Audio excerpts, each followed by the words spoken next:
नमस्कार मित्रों, स्वागत है आपका इक्ष्वाकु क्लासेस में। और मैं विपिन गर्गाचार्य। आज हम बात करेंगे आपके आरटीजीएससीओ इंटरव्यू के बारे में। तो आप जो है कॉपी पेन निकाल लीजिए और मेरे साथ नोट करते हुए चीज़ों को चलेंगे। आज हम छोटे छोटे चीज़ों के बारे में बात करेंगे। एक विशेष टॉपिक नहीं है, बहुत सारे टॉपिक आज की क्लास में होंगे जो छोटे छोटे होंगे, जिनके बारे में अगर आपको पूछ लिया जाता है तो आपको जो है पता रहना चाहिए। ठीक है, तो आज जो है सबसे पहले नोट करेंगे, आप हेडिंग डाल लीजिए। अगर आपसे पूछ लिया जाता है कि भाग्य बड़ा है या कर्म, हेडिंग आज का पहला रहेगा भाग्य बड़ा है या कर्म बड़ा है। ठीक है, अब इसको मान लीजिए वो आपको कई प्रकार से पूछ सकते हैं, ये भी आप ध्यान रखें कि भाग्य और कर्म में आप क्या अंतर समझते हैं। इस प्रकार से भी पूछा जा सकता है, आपको पूछा जा सकता है भाग्य और कर्म के बारे में कुछ बताइए, या भाग्य बड़ा है या कर्म बड़ा है। प्रश्न यही है, इसको थोड़ा सा वो जो है फिल्टर करके आपसे पूछने का प्रयास करते हैं, तो आपको वहाँ घबराना नहीं है। आपको देखना है कि प्रश्न क्या पूछा जा रहा है, भाग्य और कर्म से संबंधित प्रश्न है, तो आपको जो ही उत्तर आपको वहाँ पर देना है। तो समझेंगे कि भाग्य बड़ा है या कर्म बड़ा है, इस पर आप क्या वहाँ पर बोलेंगे। ठीक है, तो आपको बताना है श्रीमान जी, नोट कर लीजिए इसके बारे में। भाग्य से बड़ा कर्म होता है। ठीक है, भाग्य से बड़ा कर्म होता है, क्योंकि कर्म से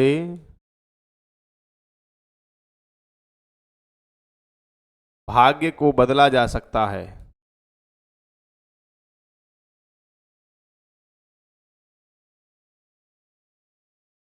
बदला जा सकता है,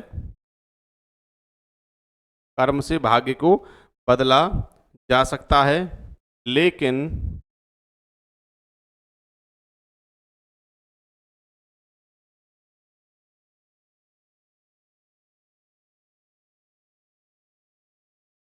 बिना कर्म किए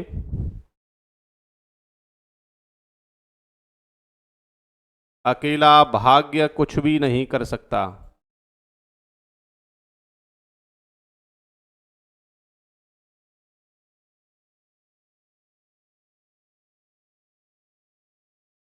ठीक है, मान लीजिए कि हम कर्म नहीं करेंगे तो भाग्य क्या करेगा। मान लीजिए हमारे भाग्य में लिखा है कि 56 प्रकार के भोग मुझे खाने हैं, और मैं कर्म नहीं कर रहा हूं, उन तक जा नहीं रहा हूं, या उन्हें सामने ही रखें और उठा करके सिर्फ खा ही नहीं रहा हूं, तो कर्म नहीं कर रहा हूं। इसका मतलब कि भाग्य जो है साथ नहीं दे पाएगा वहां पर। तो कर्म क्या है, लेकिन बिना कर्म किए अकेला भाग्य कुछ भी नहीं कर सकता, कर्म आपको करना ही पड़ेगा। आगे आप बता सकते हैं,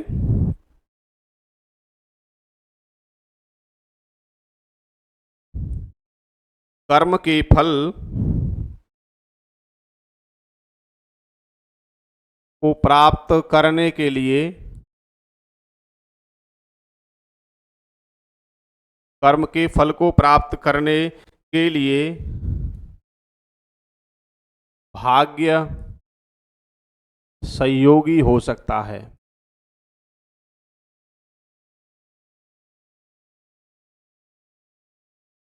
सहयोगी हो सकता है, क्योंकि भाग्य अतीत का कर्म है। जो अतीत में हमने कर्म किया है वही तो आगे हमारे भाग्य में आया है। और कर्म क्या है, कर्म आज का जो कर्म है वह भविष्य का भाग्य है। ठीक है, तो भाग्य क्या है, अतीत का कर्म है, और कर्म क्या है, भविष्य का भाग्य है। तो आप ये भाग्य बड़ा है या कर्म बड़ा है, इससे अगर आपसे पूछा जा सकता है तो आप ये 3 पॉइंट अच्छे से याद कर लीजिए, नोट कर लीजिए, और इनको आप अच्छे से उनको बता सकते हैं। अपनी भाषा में उनको बताइए, एकदम रट्टा नहीं मानना है कि जैसा मैं आपको नोट करा रहा हूं वही आपको सुना देना है। इसको आप अपनी भाषा में तैयार करके वहां पर सुनाइए। कोई भी चीज़ जब अपनी भाषा में सुनाई जाती है तो वो बहुत अच्छे तरीके से हम सुना सकते हैं। रट्टा मारी हुई तो वो तोता हो गया, तोता नहीं बनना है आपको। आपको क्या करना है, इसको याद करके अपनी भाषा में से तैयार करना है और उनको बताना है। ठीक है, तो ये हो गया भाग्य बड़ा या कर्म बड़ा है, इससे अगर प्रश्न पूछा जाता है तो आपको ये बताना है। अब आपसे पूछ ली जाए कि अच्छा कर्म की परिभाषा बताइए, कर्म की परिभाषा, या पूछ लिया जाए कि कर्म क्या है, कर्म किसे कहते हैं, अगर यही पूछ लिया जाता है तो कर्म की परिभाषा आप समझ लीजिए कि जो क्रिया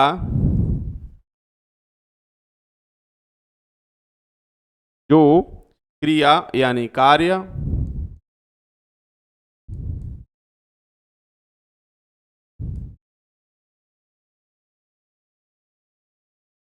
किया जाता है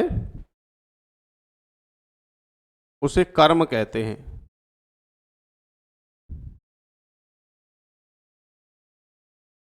क्या कहते हैं? कर्म कहते हैं। अब यहाँ आप उदाहरण दे सकते हैं उनको, उदाहरण, क्योंकि मैंने कहा था उदाहरण से चीज क्या होती है, स्पष्ट हो जाती है।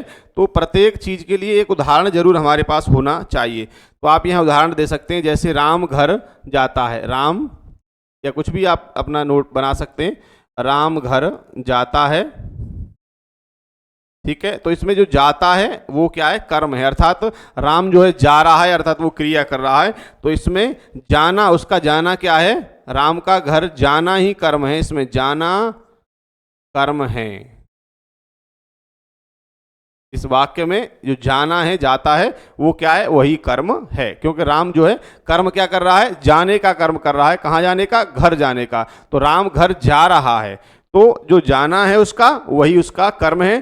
तो किसी भी व्यक्ति के द्वारा जो क्रिया की जाती है यानी कार्य किया जाता है उसे कर्म कहते हैं श्रीमान जी। ऐसे आप वहां पर उदाहरण सहित इसको बता सकते हैं। जब आप ये बात बोलेंगे कि कर्म, उन्होंने आपसे पूछा कि कर्म क्या है, आपने ये बताया, तो हो सकता है कि आपके सामने प्रश्न अगला रख दिया जाए कि कर्म कितने प्रकार के होते हैं। तो ये भी हम समझेंगे, नहीं पूछेंगे तो कोई दिक्कत नहीं, पूछ लेते हैं तो तैयारी कर लीजिए, नोट करिए, फिर आगे बात करेंगे कर्म कितने प्रकार के होते हैं। आइए समझते हैं, हेडिंग डालेंगे यहां पर, कर्म के 3 प्रकार। कर्म कितने प्रकार के होते हैं, 3 प्रकार के। कर्म के 3 प्रकार कौन कौन से हैं?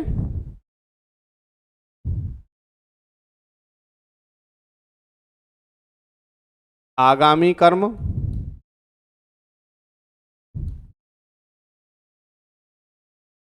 संचित कर्म,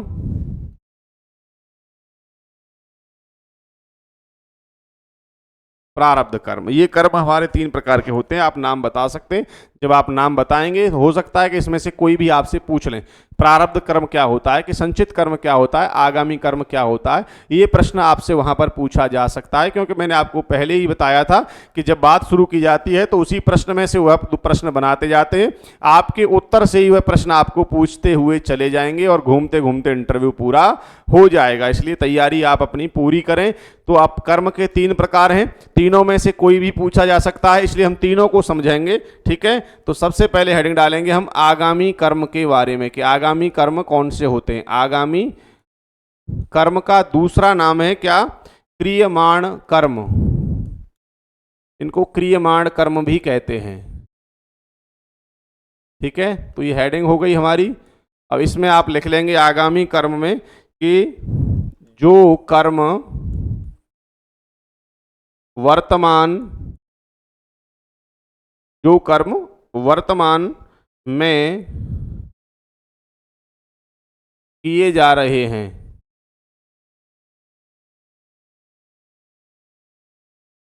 वह क्या है, आगामी या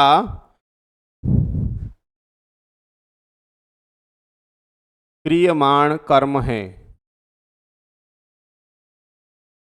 ठीक है, तो ये हो गए हमारे आगामी कर्म, कि जो कर्म श्रीमान जी वर्तमान में किए जा रहे हैं वह हमारे आगामी कर्म हैं, उन्हें हम आगामी या क्रियमाण कर्म कहते हैं। दूसरी हेडिंग डालेंगे संचित कर्म।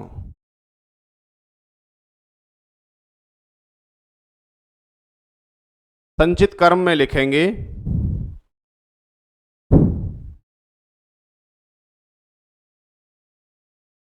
पिछले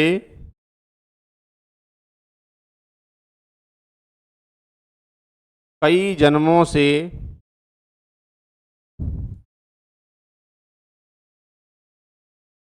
अब तक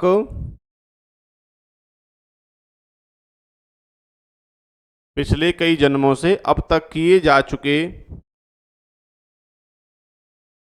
कर्म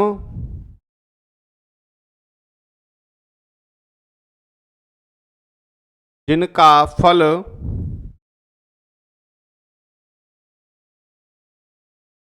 फल मिलना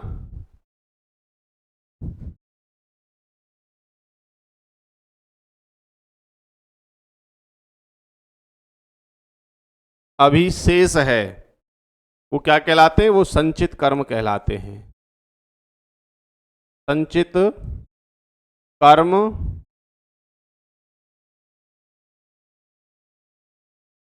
कहलाते हैं। ठीक है, तो पहला हो गया आगामी, दूसरा हमारा क्या हो गया? ये पहला।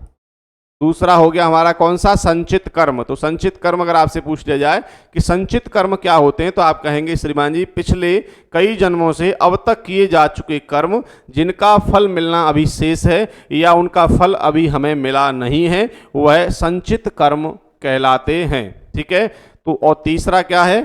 प्रारब्ध कर्म। हेडिंग डाल लेंगे,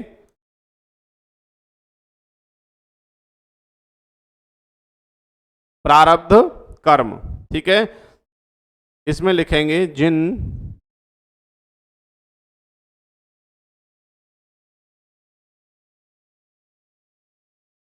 संचित कर्मों का फल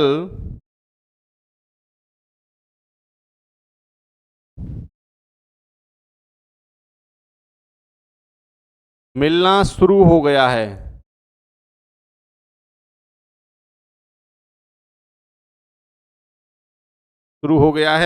या मिल रहा है,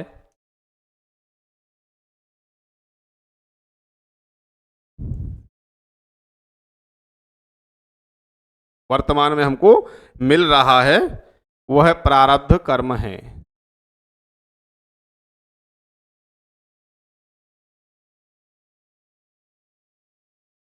ठीक है, तो समझेंगे एक बार, शॉर्ट में आपको समझा दूं। वर्तमान में जो हम कर्म कर रहे हैं तो वो क्या है? आगामी कर्म है। इनको आगामी और क्रियमाण क्यों कहा गया है पता है?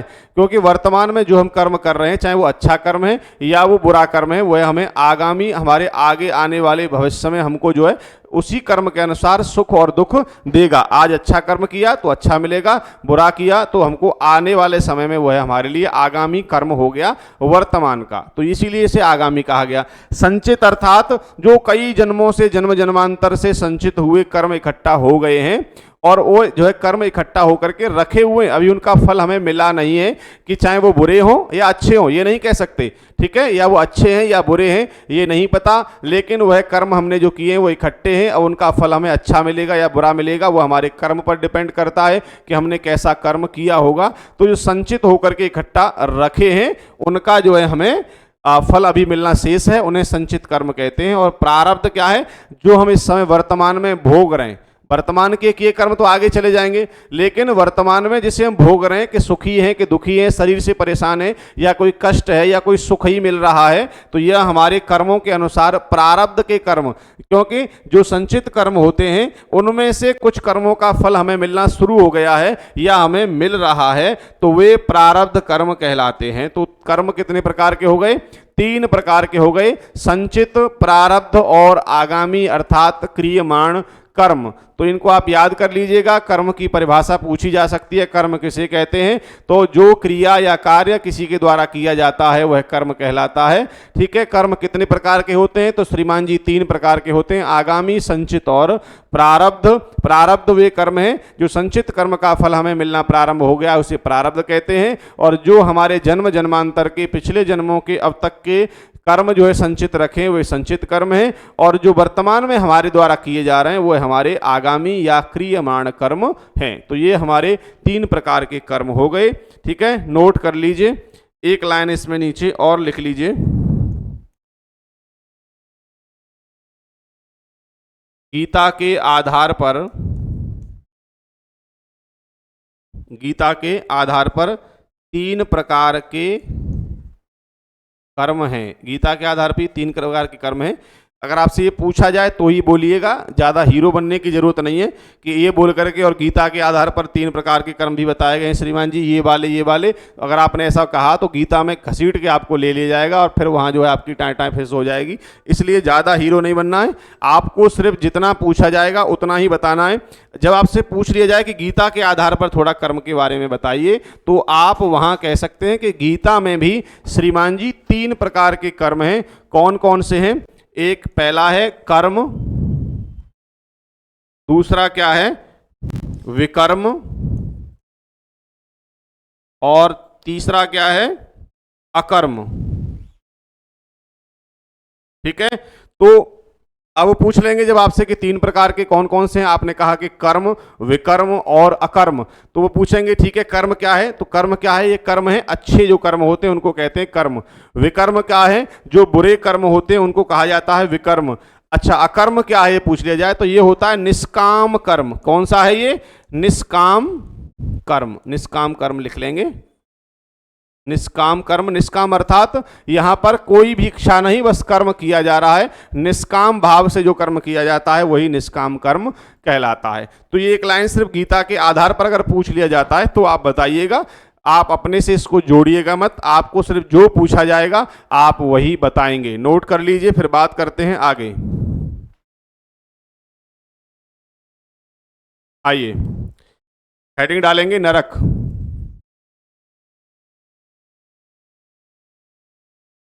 पूछ लिया जाए कि नरक, जैसे नरक हो गया, स्वर्ग हो गया, इन शब्दों की भी आपसे पूछ लिया जाता है कि बताइए नरक के बारे में थोड़ा बता दीजिए कि नरक है क्या। तो आपको बस थोड़ा सा तैयार करना है और नोट कर लीजिए, और आपको क्या बोलना है?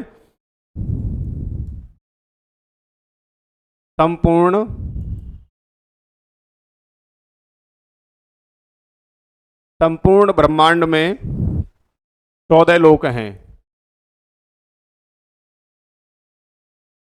14 लोक के नाम याद कर लीजिएगा। हो सकता है जब आप बोलेंगे कि संपूर्ण ब्रह्मांड में 14 लोक हैं तो यहीं से प्रश्न पूछ लिया जाएगा, अच्छा बताइए 14 लोक कौन कौन से हैं। तो आपको याद होने चाहिए, वो 3-4 ही सुनेंगे, 14 पूरे नहीं सुनेंगे, चिंता नहीं करें। 3-4 सुन करके आप आगे बात कर दी जाएगी, तो आप यो याद जरूर कर लें। संपूर्ण ब्रह्मांड में 14 लोक हैं, ठीक है। उनमें से ये लोक अगर आपके पास ना हो तो बता दीजिएगा कमेंट में, मैं आपको जो है इसकी पीडीएफ प्रोवाइड करवा देंगे। उनमें से एक नरक लोक है, नरक लोक, ठीक है। तो संपूर्ण ब्रह्मांड में आप अपनी बात शुरू ऐसे करेंगे, संपूर्ण ब्रह्मांड में श्रीमान जी 14 लोक हैं, उनमें से एक नरक लोक है, और यह वह स्थान है, अगर आपको लोक याद ना हो तो आप जो है सिर्फ यहीं से अपनी बात शुरू करें कि नरक श्रीमान जी वह स्थान है जहां पापी आत्माओं को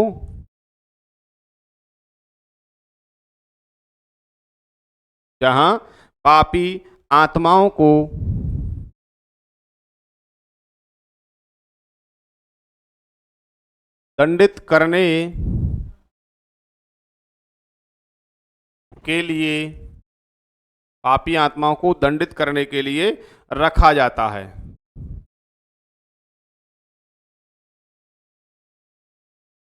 रखा जाता है, और यह स्थान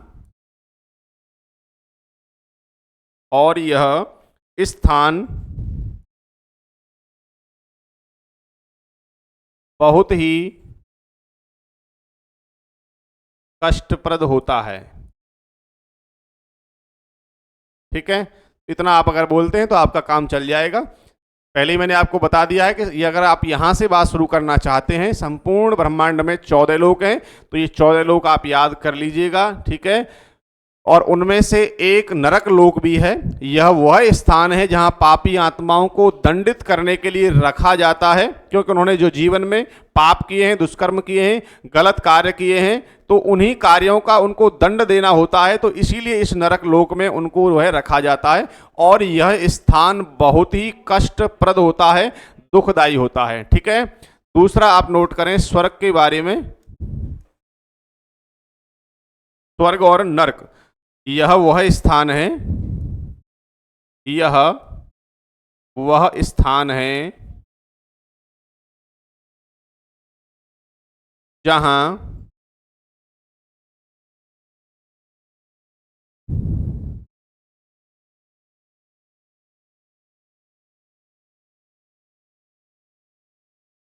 जहां पुण्य करने वाला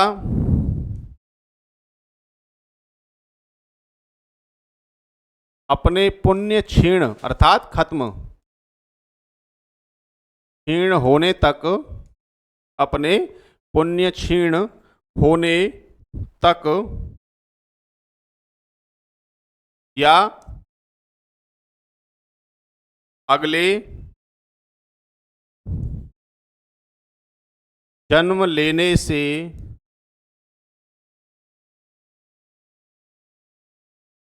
पहले तक रहता है। कौन सा स्थान है?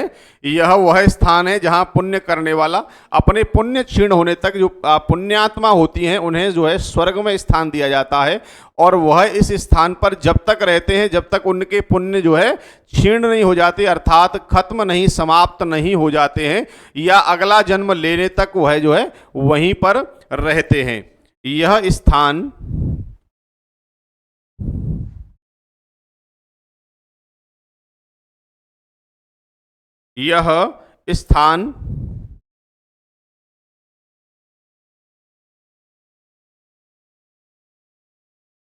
आरामदायक और सुखप्रद होता है। ठीक है, यहां से एक प्रश्न और बनने की संभावना रहती है कि आपसे पूछ लिया जाए कि अच्छा, आपकी नज़र में अच्छे कर्म कौन से हैं, पुण्य आत्मा कौन होता है या पाप आत्मा जो है, पापी आत्मा कौन होता है। तो ये आप बता सकते हैं, नॉर्मल सा प्रश्न है कि पुण्यात्मा वो है जो हमारे शास्त्र के अनुसार बताए गए धर्म का अनुसरण करता है, जो शास्त्र कहता है उसी धर्म पर, उस मार्ग पर चल रहा है, जो धर्म की रक्षा करता है, जो अच्छे कार्य करता है, नैतिकता के कार्य करता है, कभी किसी को कष्ट नहीं देता, अपने मन वचन और वाणी के द्वारा कभी किसी को कष्ट नहीं देता है, और अपने कर्तव्यों का पालन निर्वाह अपना संपूर्ण तरीके से कर रहा है, वो जो है पुण्यात्मा है। ठीक है, ये आपने धर्म में सभी कुछ आ गया। एक पुत्र है तो अपने माता पिता का धर्म हो गया, पत्नी का धर्म हो गया, पुरुष का धर्म हो गया, गुरु शिष्य का धर्म हो गया। ये सभी धर्मों का निर्वाह अगर यह शास्त्र के अनुसार कर रहे हैं तो ये पुण्यात्मा कहलाए जाने वाले हैं। और पापी आत्मा तो आपको पता ही है, इसके बारे में मैं क्या बताऊं, पापी तो पापी होते हैं, उन्हें तो नरक में जाना ही है। ठीक है, तो नरक के आप पापी आत्माओं के बारे में बता सकते हैं कि जो है वैश्यागमन करते हैं, मांस भक्षण करते हैं, उल्टे सीधे कार्य करते हैं, जो शास्त्र के कहे हुए कार्य को पर नहीं चलते हैं, ऐसे कार्यों को जो कर रहे हैं वह जो है पापी आत्माएं होती हैं, और इन्हें नरक में स्थान दिया जाता है क्योंकि वहां इनको दंडित करने के लिए रखा जाता है। तो ये हो गया नरक और स्वर्ग से। अगर आपको पूछ लिया जाता है कि नरक और स्वर्ग के बारे में बताइए, या सिर्फ नरक के बारे में बताइए या स्वर्ग के बारे में बताइए, तो आप यहां से इन चीज़ों को बता सकते हैं। ठीक है, आज की क्लास में छोटी छोटी टॉपिक मैंने डाले थे कि जो आपसे कई बार प्रश्न आपके RTGSU में पूछे गए, तो आप इनको अच्छे से तैयार कर लीजिएगा। आशा करता हूँ कि आज की क्लास आपके समझ में आ गई होगी। अगर नहीं आई हो तो कोई दिक्कत हो किसी भी टॉपिक में या किसी क्लास के या किसी भी शब्द को लेकर के कि ये शब्द जो है हमें समझ में नहीं आ रहा है, तो आप मुझे कमेंट बॉक्स में बता सकते हैं, मैसेज कर सकते हैं। ठीक है, तो मिलेंगे एक नए टॉपिक के साथ अगली वीडियो में, तब तक के लिए धन्यवाद।